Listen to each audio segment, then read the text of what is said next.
each episode, we're going to go through one specific region. So we show the love to every single corner of the state. And we figured we're going to go in alphabetical order. So what does that mean? Well, A starts first, so that would be the Austin area. And when you talk about the Austin area, there's a gentleman that you absolutely cannot leave out of the conversation, and that is the community sports editor here for the Austin American-Statesman, and that is Mr. Thomas Jones. Thomas, how are you, man? I'm good. How are y'all doing? You survived coaching school. That's a win. Barely. 6 to say. We've got some battle scars, but ultimately we are here. Well, Thomas, we really appreciate you hopping on, and obviously we're huge fans of your work here at Dave Campbell's Texas Football. I know you know Ish and Craven pretty well. Yeah. But a big thing that we want to give the people the opportunity to do when they come on the show is to tell us a little bit about yourself. When I'm looking for content, I always like reading people's content that I know. And so can you give us a little bit of an elevator pitch into who you are and how you got over there to the Statesman? Oh, gosh. I've been writing in some form or fashion. I've been covering sports here for like 25 years. Mm-hmm. It's some of the smaller papers in the area, online, and at the Statesman. So I've lived in Austin for 30-something years. I moved down here when I was still pretty young. So I've seen it grow. Mm-hmm. We used to not have football teams playing for a state championship. That's for sure. And now it's like every single year, we get a couple of teams up there at least. Well, I'll tell you what, man, when we were driving back from San Antonio, I grew up kind of around the Austin area. And Ish, yeah, you're a Llano kid, right? I am. Yes, sir. Llano. Ish obviously grew up in Austin. We were just, driving down 35, it's like, oh my God. There's a new building. There's a new building every time you drive through there.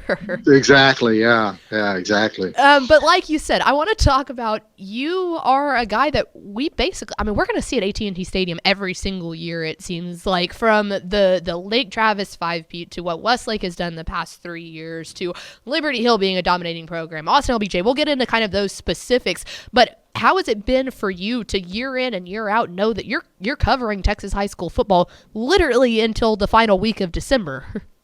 Oh, it's been fun. I mean, knowing that you have teams that can win it all in this state, especially at, the 6A level, which, mm-hmm. Which is like, it's just amazing what Lake Travis did 10 years ago, the run that Westlake is on right now.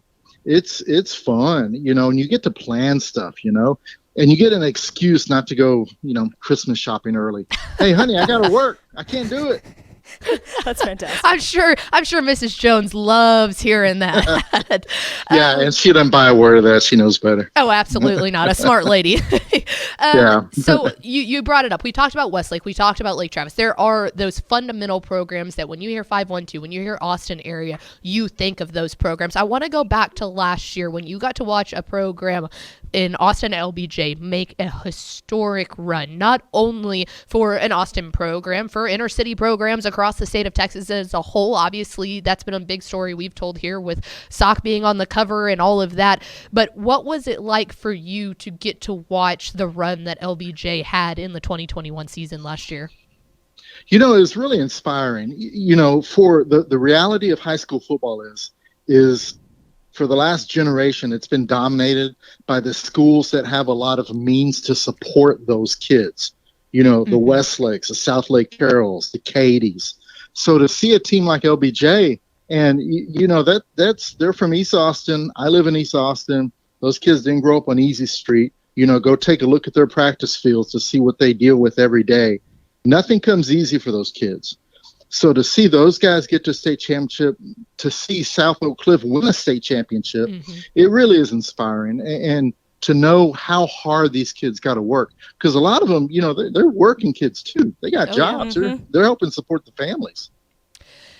Absolutely. And it was fun to watch. And we got to know Coach Finner pretty well. So I'm sure that was very special for the entire Austin community. Shifting our focus now into 2022 as we talk to Thomas Jones from the Austin American-Statesman. If you had to choose one big storyline that you think that anyone across the state, not just Austin area folks, but anyone across the state, when they think of Austin heading into 2022, what's the storyline that you think is going to be pretty prevalent heading into this season?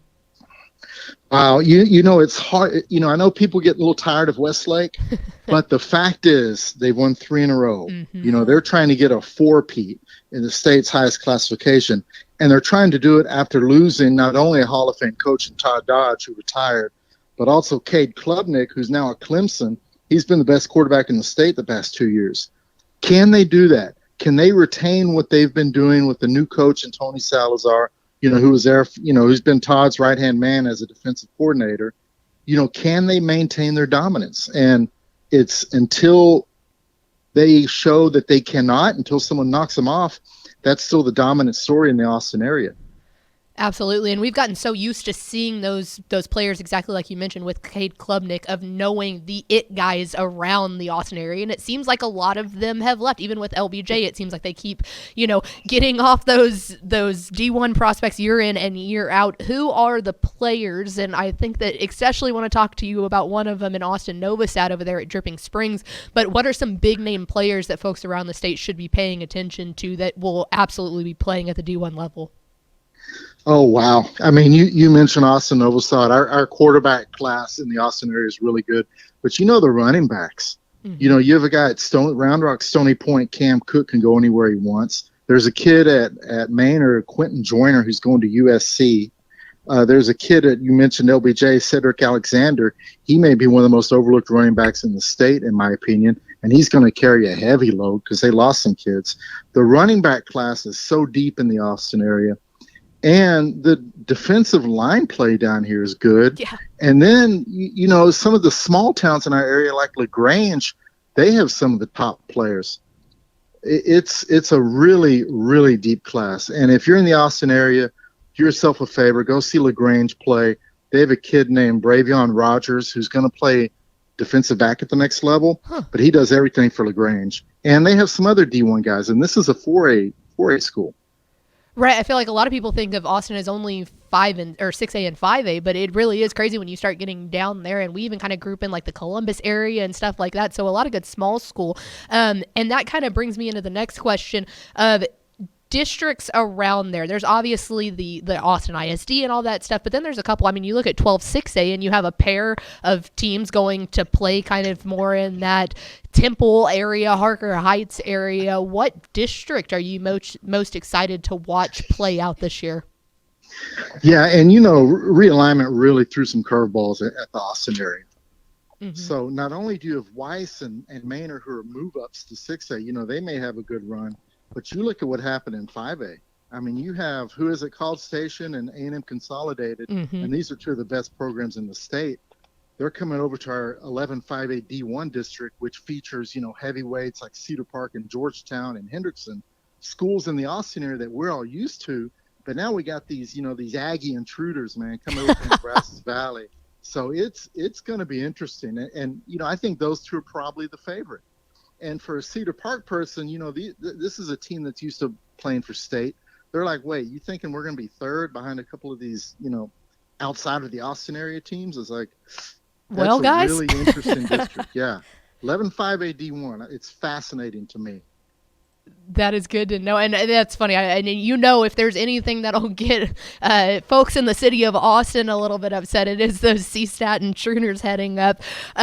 All right, if I put sports gun to your head here and say, I need you to tell me which game in the Austin area right now on July 21st that you're looking most forward to seeing, who would you say? Oh, wow. I mean, gosh, I don't want to be predictable and say Westlake and Lake Travis because everybody's going to say that. But there's some non-district games that are really interesting. And you look at LBJ is essentially, they have like 4A D2 numbers basically. Right. And they're going to have Weiss on the schedule. I think they have Round Rock. I need to double check that. But, and then anytime LBJ and Manor hook up and they're playing again, that's a great battle. And again, we were talking about running backs earlier. You want Cedric Alexander at LBJ and Quentin Joyner at Manor to go to that game. And those two schools are only about 5 miles apart. To go to that game, that's going to be fun. It's going to be a treat, especially if you like running backs. And finally, the tough hitting questions here coming from Dave Campbell's Texas Football.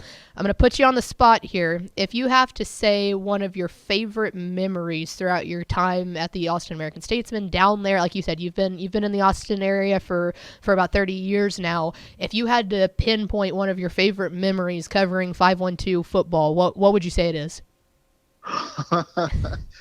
Wow. You know, favorite memories. There's some memorable moments that aren't necessarily my favorite, but I would say I remember Nick Foles when he played for Westlake in 06.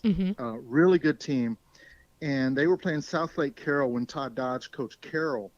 And that game, at the end of the game, you know, Westlake failed to score. They lost by about 10 or 12 or something. And remembering Nick Foles' expression, it just looked like the world ended, you know. And this is a guy who would go on to win a Super Bowl MVP. But to see that passion for that kid at that moment, you know, that really stood out. I mean, the emotions on Nick Foles' face is one of the memories I have about how much this game means to kids growing up. You know, they live and breathe it. And I'll never forget that look on his face.